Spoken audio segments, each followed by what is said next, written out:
Hello, my name is Jimmy. I'm the brand new AI system for the 69 Corporation. What can I do for you today?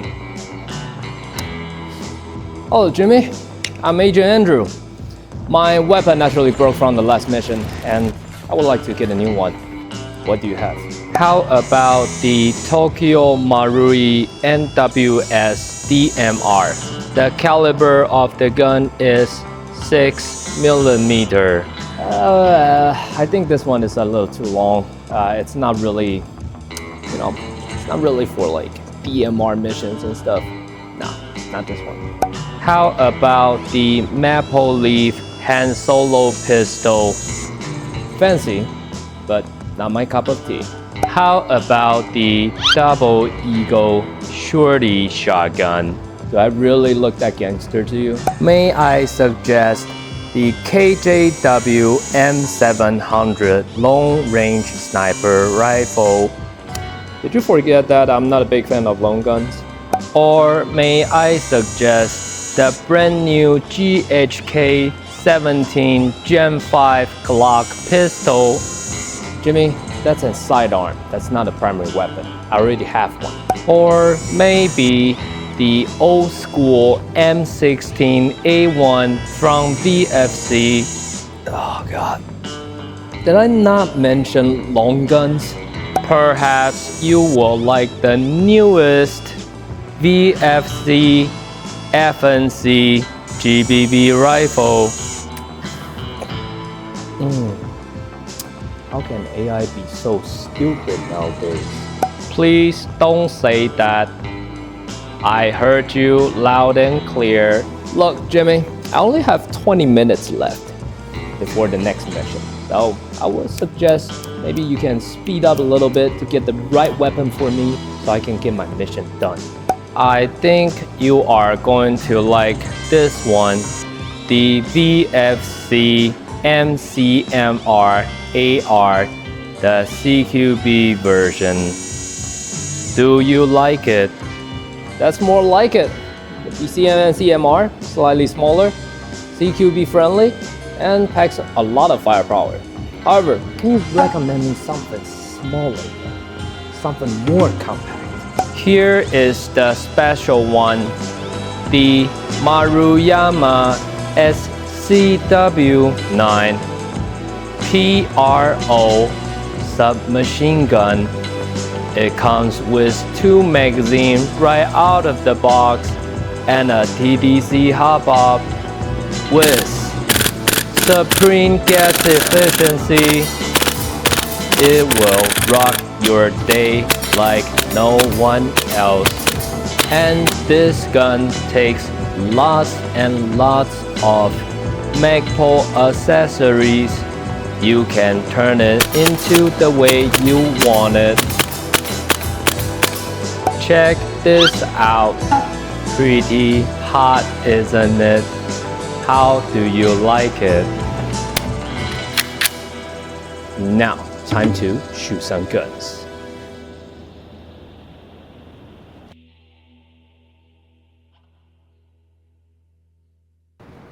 Looks like mission successful. I got the package back. The Maruyama box. Yeah, to be honest, this is the first time I see brand like this called Maruyama. And inside the box, we got the very, very sexy SCW9 PRO. I think this one is based on the BNT, and why it is not inside the box right now is because we took it out. However, inside the box, there's this original pistol grip that we swapped out, and there's this safety manual that tells you what to do. And besides that, you have a very nicely made loading tip and a speed loader, plus a hop-up adjustment tool. It's technically an Allen key.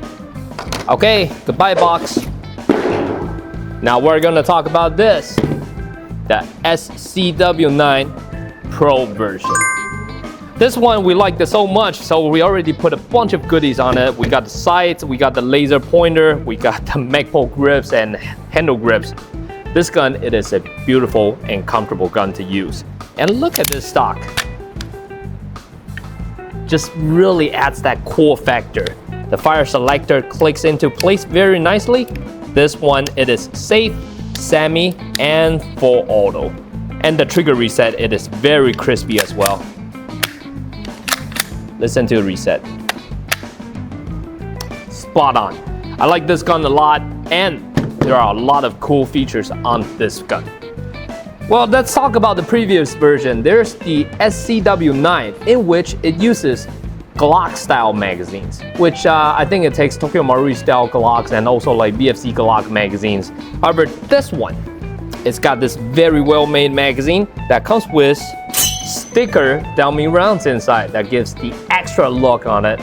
And the best part of it is right out of the box, instead of having one, you get 2 magazines. So technically all you need to do is just buy another 2 magazines. You're ready to go and take this bad boy into the game and start rocking the field. Let's go over some details of this gun though. The hop-up adjustment, it's right here. There's a small, tiny little hole hidden here. There's a little sticker that tells you where the hop-up is. It says hop-up adjustment right here. However, with the included tool, it's actually very hard to use. It makes spinning extremely hard. It's kind of tricky. So personally, I would recommend just use a regular, just use the Allen key. Pick the smallest one. This one is the 1.5, and just stick it in here. You see, when it's long, it handles things better. If you point it this way, clockwise is to release it, and counterclockwise is to increase the hop up. Well, the retractable stock, it's got 4 different positions, and then in order to adjust it, you press on this, and then you can remove it. However, if you want to remove the entire unit, it's also pretty simple. Just pop it, then you can pull the pin out, pop the front pin out. I think this feature really looks like an M4. Alright, here we go. And now, here goes the lower receiver, and we will look into the details of this. So in order to take it apart, you need to like pull it first and then remove it. This way that the retractable stock is removed. Very nicely made and very little wobble on this. And after that, here comes the bolt. Once you pull it out, here's the recoil rod. And then in order to pull it out, you need to, there's this pin that you lock it to the rear, and now you got this pin out. Here's the bolt. The air seal on this is surprisingly good though. Ooh. Yeah, I wasn't expecting that. I really have to say, this gun, it is probably the driest gun I've ever received. Normally, when we get airsoft guns off the factory standard, it's filled with a lot of grease, which is bad. However, for this one, it's literally dry. And based on the quick test and also the action that we just filmed, this one actually runs pretty damn smooth. So imagine if you add a little bit of lubricant onto that, I think this gun is going to be extra smooth. The lower receiver, it's actually made out of high strength polymer. However, the material inside, it's actually not shabby materials. I mean, the hammer is made of steel, the sear is made of steel. And so everything that retains high stress is made of steel, which is good. And for the rest of it, it's just made out of high strength polymer, which makes this gun pretty darn sturdy. And something to notice is that they actually have this little plastic piece that goes onto the hammer. This is the POM.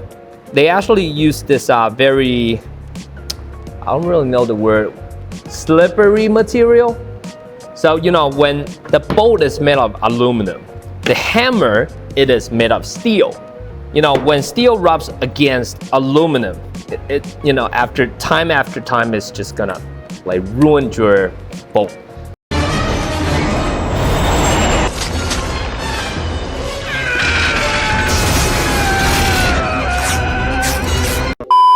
So I think that's actually a very nice touch that they actually had this little small plastic piece in which when it rubs against aluminum, it just kind of keeps everything in shape. Okay, now let's talk about the magazine.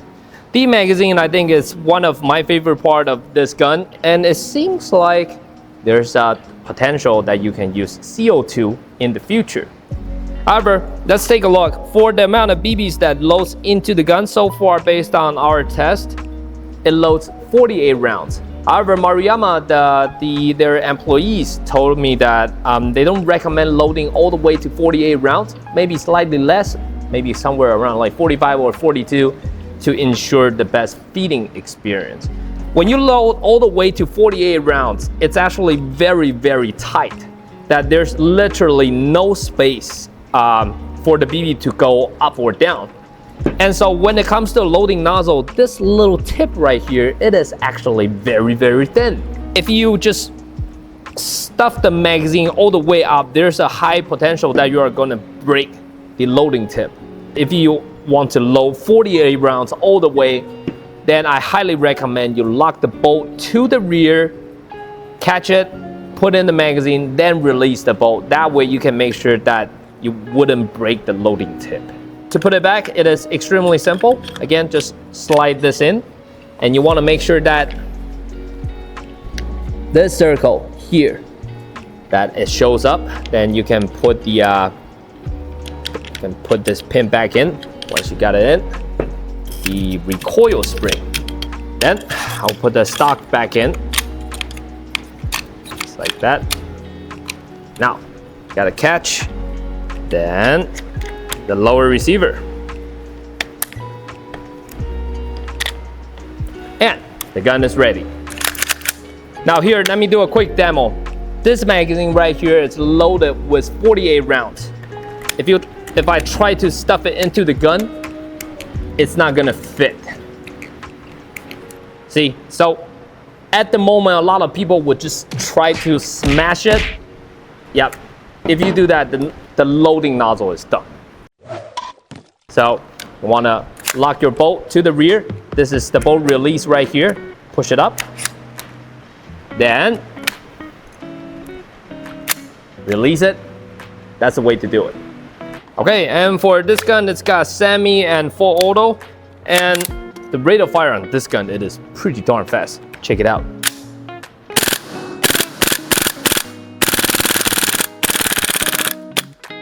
And the gas efficiency is pretty darn good, considering the bolt is not too heavy, but at the same time, this one is probably has some pretty decent gas fluid design inside to make sure that the liquid gas don't go all the way up into the valve.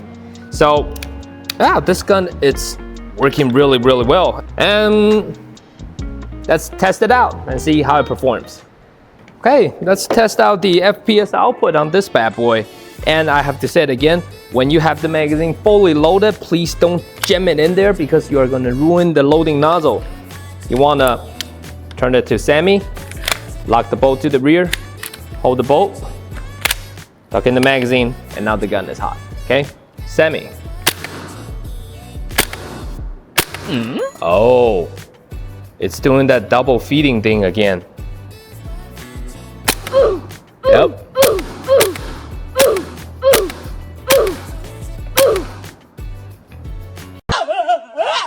A few moments later. Okay, apparently we're not perfectly sure how the double feeding issues happen because normally when a gun had double feeding issues, it would constantly happen. It would just keep happening non-stop. But this one, it happens for a few times and it disappears. And normally it happens to a new magazine. So for instance, the two previous magazines that we got, in the beginning it had feeding issues, but after we fired like roughly 2 to 3 mags, it started functioning normal. And for the brand new one that we got today, that it has some feeding issues again. However, after we fire like roughly 2 to 3 mags, and now this thing is normal again. It's normal again. So I'm not sure if I should call this an issue, but just keep in mind if you got yours in the beginning, maybe you should consider fire like 5, maybe like 2 to 3 magazines, and hopefully that double feeding issue is gonna disappear. Bruh. Okay, 10 shots on semi.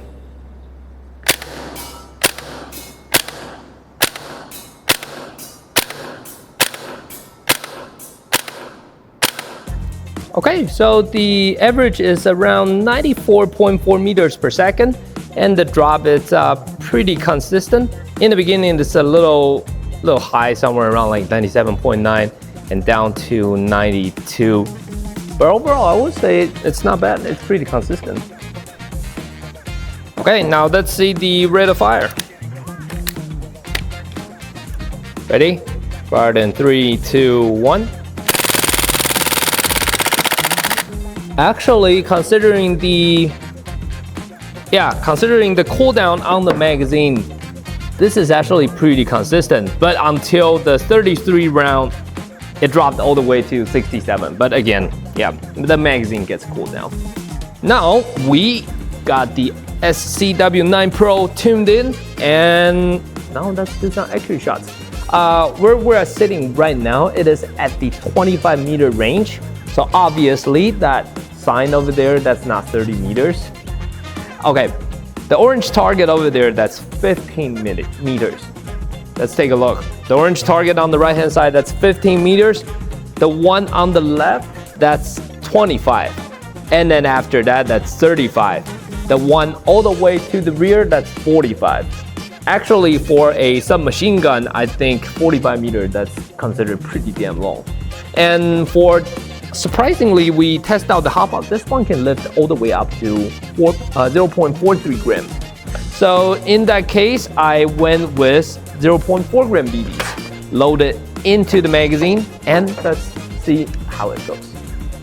All right, let's try 15 meters.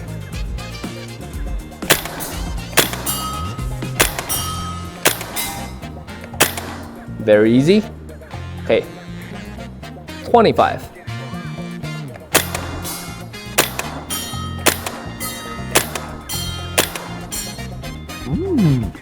Okay, 35.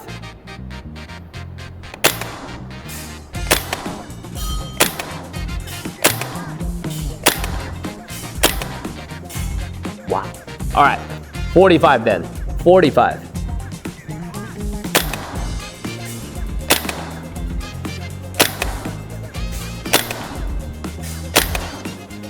Man, the man-sized target, hit.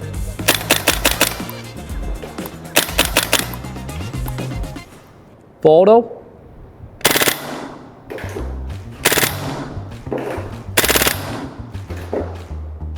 Man, okay, 15, 25, 35, 45. Oh, damn. This one shoots pretty damn well. Shoots really, really well. All right, you know what? I'm gonna finish the rest of the mag.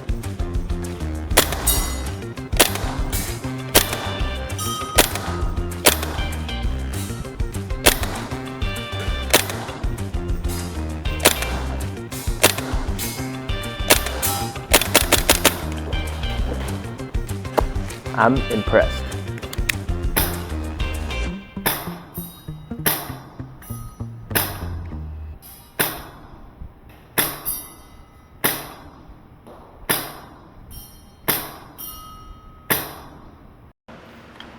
Well, that comes it to the end. I have to say, the Maruyama SCW9, it's one interesting submachine gun. And I have to say, personally, I really, really like the look, especially when you put on some Magpul parts on it.